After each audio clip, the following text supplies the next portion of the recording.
like nothing you've ever seen before. It looks so new.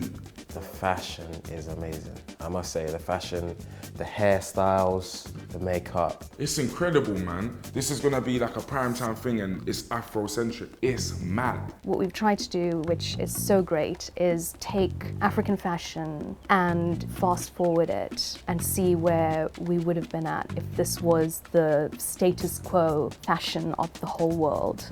It's just a really vibrant look while still also being very modern. You don't see it very often, do you know what I mean? Like, especially in British television, like African clothing, like our culture, like broadcasted like this. So for me, I was like, wow, this is already incredible. This is already groundbreaking. Like, a lot of the patterns and the colours that I saw growing up are the standard way of living in our world. So for me, this is beautiful. If you think Fela Kuti, traditional high life Nigerian kind of vibes, like that's what you get, like really stark abstract prints on the clothes, like really vivid colours.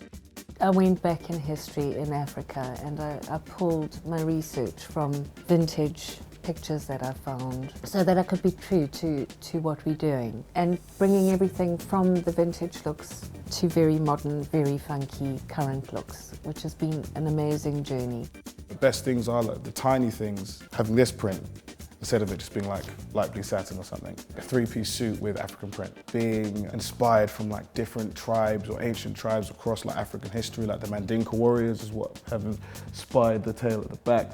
Military, short back and sides, you know, that is a Western tradition. It's not an African tradition at all. Africa is adornment, and the warriors were incredibly important within the tribal structures. It also needed to suit Callum, of course. That was the big trick, because Callum wears the same hairstyle to Mercy Point. So we made a piece for him. You see him before Mercy Point, then 5 weeks later he's got this basically braided hair. Especially being a white guy, you never really see that. Do you know what I mean? So I love it.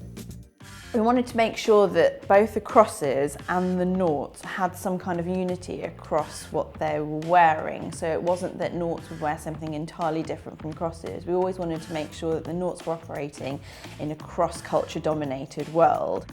It's very persistent, so you don't just get a glimpse of it. You always see it's very colourful, very unified. They're not just costumes, we're saying things about these different types of people in the establishment. For example, we have a court scene where the judge is wearing a gele, right? A gele in Nigerian culture is a big statement. You don't get any woman just wearing the gele. It's almost like a crown.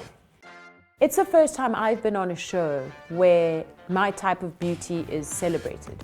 And when I say my type of beauty, I mean natural black Africans, and what they look like and how they dress and how they wear their hair. It's not seen through the lens of a Western standard of beauty. The darker the skin, the more afro your hair is, the bigger your hair is, the more beautiful you are deemed to be. Finally, some sunshine. You might even get some colour. We're trying to flip everything that are seen as the ideals of beauty in our world to something that would have been different if culture had been different for 2,000 years. Here's food for thought. In today's day and age, it's fashionable to get bum enhancements, to go and fill your lips, curl your hair and get a tan. Now, I know we're making the fictional noughts and crosses here, but are we actually realising what's happening in society? The idea of a desirable man or woman is changing. You look amazing. Show Maggie. I think it's definitely something different. People haven't seen it before. And it's exciting. It's really exciting to be a part of.